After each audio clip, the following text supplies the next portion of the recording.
नमस्ते दोस्तों, मनमोहक हिंदी कहानियाँ चैनल में आप सभी का स्वागत है। आज की हमारी कहानी है रियल रिलेशनशिप। फ्लैट का दरवाज़ा खोल रागनी भीतर आई और एसी चलाकर बिस्तर पर गिर पड़ी। मुंबई की उमस और लोकल की भीड़ कितनी जानलेवा होती है, यह कोई भुक्तभोगी ही जान सकता है। अगर एसी न हो तो यहाँ जीना ही मुश्किल हो जाए। कुछ याद आते ही रागनी ने अपने पर्स को खोलकर बिजली का बिल निकाला। 4500 रुपये का बिल और कल उसे जमा कराने का आखिरी दिन। एसी में भी रागनी के माथे पर पसीने की बूंदें छलछला आई। महीने की 20 तारीख है। आज सुबह तक कुछ रुपए थे उसके पास। सोचा था दोपहर में बिल जमा कर देगी, लेकिन ऑफिस में ही माँ का फोन आ गया। पापा को आज फिर अस्पताल में भर्ती कराना पड़ा था। बिल और पापा दोनों में से पापा का ही पलड़ा भारी होना था और रागनी ने 10,000 रुपये माँ के अकाउंट में ट्रांसफ़र कर दिए थे। अब इतने पैसे भी नहीं बचे थे कि महीने के बाकी 10 दिन काटे जा सकें। ऐसे में बिल जमा करने की बात सोचना भी बेईमानी था। नितिन अभी तक नहीं आया था। उसके कमरे का दरवाज़ा बंद था। क्या वह उससे बिजली का बिल जमा कराने के लिए कहे, रागनी ने सोचा। किंतु उसके साथ ही उसने नितिन का उत्तर भी सोच लिया। नितिन अपनी बात का पक्का था। जैसा तय हुआ था उसने हर खर्चे का आधा बोझ उठाया था, न कम न ज्यादा। पिछले महीने बिजली का बिल उसने जमा किया था। इस महीने रागनी की बारी थी। वह जानती थी कि नितिन इस महीने बिल जमा कराने के लिए तैयार नहीं होगा। उसने घड़ी की ओर देखा। 9 बज रहे थे। नितिन 9:30 बजे से पहले कभी नहीं आता था। कभी कभी तो 11 भी बज जाते थे। उस दिन भी 9 बज रहे थे जब वह मरीन ड्राइव के किनारे एक बेंच पर निराशा से सिर लटकाए बैठी थी। हे राग, तुम यहाँ कैसे? अचानक एक स्वर सुन वह चौंक पड़ी। सामने इंजीनियरिंग का उसका बैचमेट नितिन खड़ा मुस्कुरा रहा था। उत्तर देने की बजाय रागनी ने प्रति प्रश्न किया, तुम यहाँ कैसे? अरे यार, मैं तो 2 साल से मुंबई में हूँ। एक कंपनी में सॉफ्टवेयर इंजीनियर की पोस्ट पर भाड़ झोंक रहा हूँ। नितिन के स्वर में एक अजीब सा दर्द उभर आया। फिर उसने रागनी के चेहरे की ओर देखते हुए पूछा, कहीं तुम भी तो किसी कंपनी में 3-4 लाख के पैकेज पर भाड़ तो नहीं झोंक रही हो? जी नहीं, मैं भाड़ नहीं झोंक रही, बल्कि 3.5 लाख के पैकेज पर एक कंपनी में काम कर रही हूँ। अनायास ही उसके होठ मुस्कुरा उठे और चेहरे पर छाई उदासी कम होने लगी। किस्मत वाली हो तुम, वरना मुझे तो भाड़ झोंकने के बाद भी इतने पैसे नहीं मिलते कि आज लोकल की हड़ताल होने पर टैक्सी से घर जा सकूं। नितिन ने कंधे उचकाते हुए मुंह बनाया। तो क्या तुम भी इसीलिए रात काटने मरीन ड्राइव आ गए हो? रागनी ने अपनी बड़ी बड़ी आंखों को उठाकर नितिन की ओर देखा। तुम भी? नितिन हल्का सा बुदबुदाया, फिर अपनी तर्जनी रागनी की ओर तानते हुए हंस पड़ा। इसका मतलब तुम भी इसीलिए मरीन ड्राइव आई हो? वाह, खूब कटेगी रात जब मिल जाएंगे दीवाने दो। नितिन ने खुलकर ठहाका लगाया और हंसते हंसते रागनी के पास बेंच पर बैठ गया। हंसते हंसते ही नितिन की आंखें छलछला आई और वह उन्हें कोच भर्राए स्वर में बोला, कितनी उम्मीदों के साथ माँ बाप ने कर्ज लेकर हमें पढ़ाया था। सोचता था कि उनके हर सपने को पूरा करूँगा, लेकिन मालूम न था कि यह महानगर सपनों को पूरा करने के लिए नहीं, बल्कि कुचलने के लिए बना है। 1 BHK फ्लैट का किराया देने के बाद सपनों को पूरा करना तो दूर, ढंग से पेट की आग बुझाने के लायक भी पैसे नहीं बचते हैं। रागिनी को लगा कि होठ नितिन के हिल रहे हैं, लेकिन शब्द जैसे उसके हैं, हूबहू उसकी कहानी, उसी का दर्द दोहरा रहा था नितिन। पिछले साल एक दुर्घटना में दोनों पैर गंवा देने के बाद पापा की नौकरी छूट गई थी। उसकी नौकरी लग जाने से पापा निश्चिंत थे, लेकिन वह चाहकर भी घर खर्च चलाने लायक पैसे नहीं भेज पाती थी। वह रात बात करते करते ही कट गई थी। इसके बाद दोनों की अक्सर मुलाकातें होने लगीं। दर्द साझा हो तो दोस्त बनते देर नहीं लगती। एक दिन नितिन ने प्रस्ताव रख दिया, राग, क्यों ना हम लोग मिलकर एक फ्लैट किराए पर ले लें, इससे दोनों की काफ़ी बचत हो जाएगी। रागिनी ने कोई उत्तर नहीं दिया तो नितिन ने टोका, क्या सोच रही हो? यह बहुत बड़ा फैसला है, इतनी आसानी से नहीं लिया जा सकता, रागिनी ने कहा।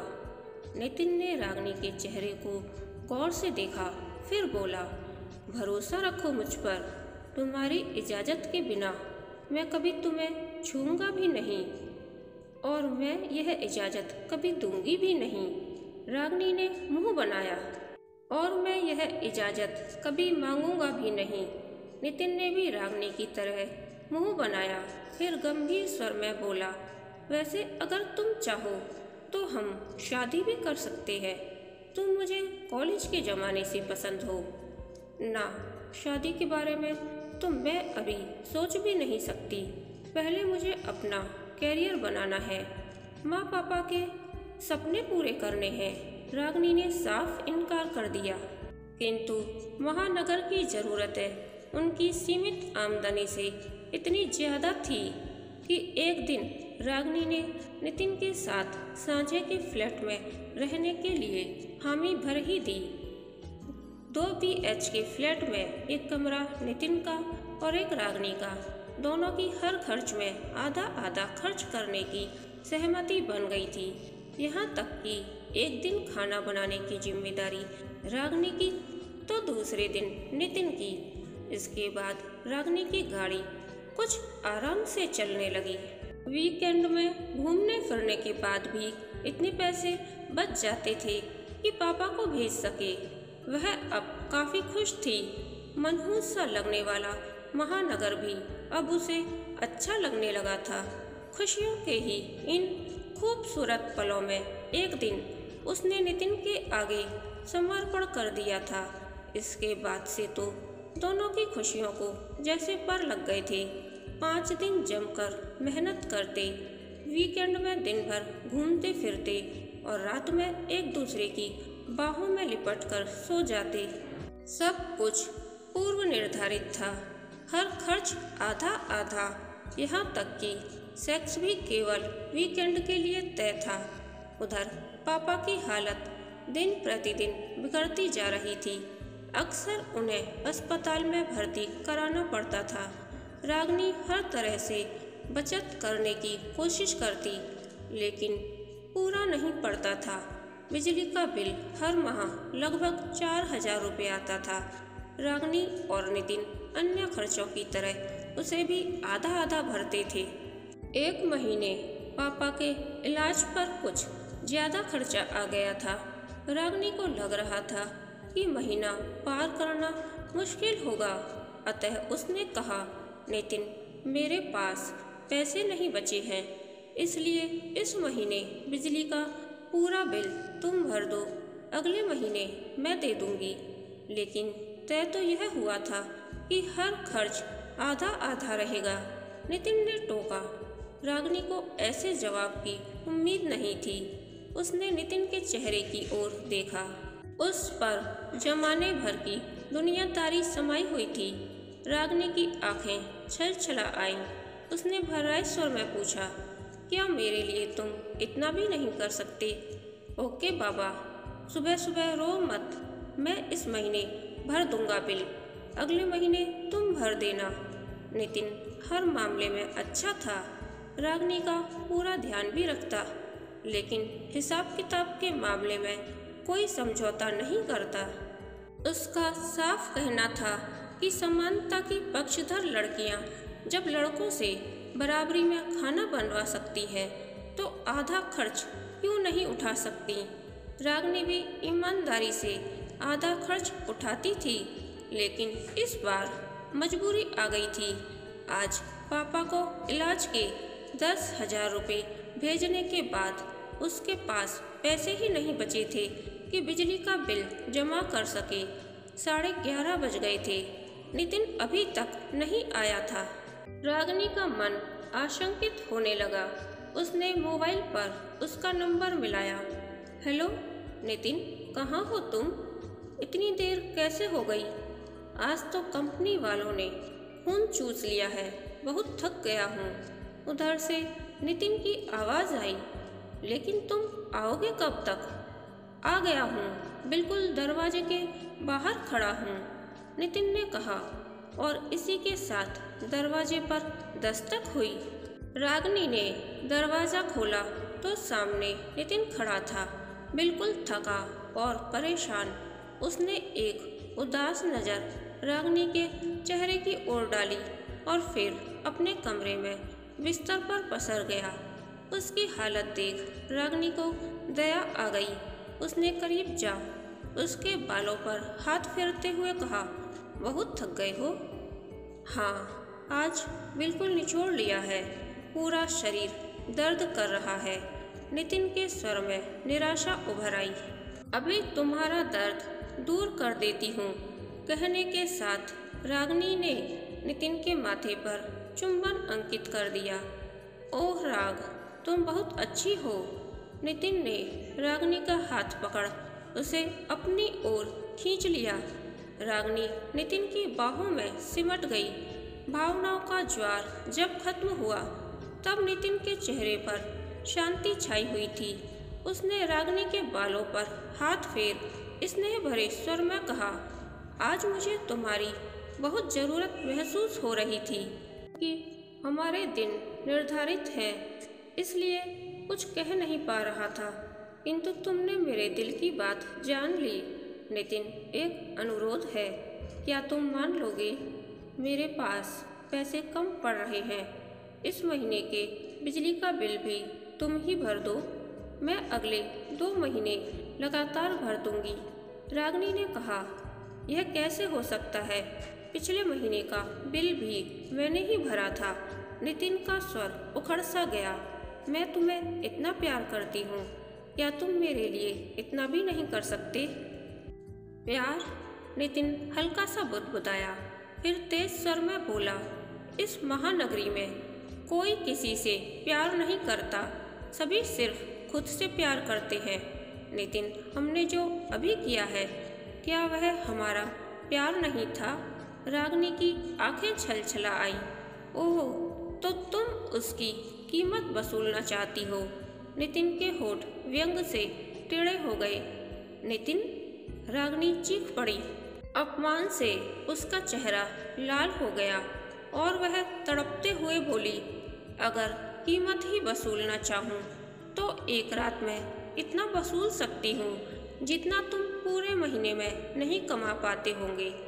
अगर तुम्हें अपने देह की कीमत मालूम है तो फिर यहाँ क्या कर रही हो? नितिन का स्वर भी तेज हो गया। नितिन, अविश्वास से रागिनी की आंखें फैल गईं और फिर वह दोनों हाथों से अपने चेहरे को ढककर फपक पड़ी। उसे विश्वास ही नहीं हो रहा था कि नितिन उसे इस तरह से जलील कर सकता है। राग, मैंने आज दोपहर में ही बिजली का बिल जमा कर दिया था, यह देखो उसकी रसीद। चंद पलों बाद नितिन का गंभीर स्वर सुनाई पड़ा। रागिनी ने कोई उत्तर नहीं दिया, वह उसी तरह सिसकती रही। मेरी कंपनी ने तुम्हारी कंपनी के लिए एक प्रोजेक्ट किया था, आज उसे ही देने मैं तुम्हारे ऑफिस गया था। मैं तुम्हें भी सरप्राइज देना चाहता था, इसलिए पहले से कुछ नहीं बताया था। वहीं मैंने तुम्हारी और आंटी की फोन पर होने वाली बातें सुन ली थीं और चुपचाप बिल जमा करा दिया था। मेरे पास 10,000 रुपये इमरजेंसी के लिए पड़े थे, उन्हें भी आंटी के अकाउंट में ट्रांसफ़र कर दिया है। इस समय अंकल का इलाज ज़्यादा महत्वपूर्ण है, नितिन ने बताया।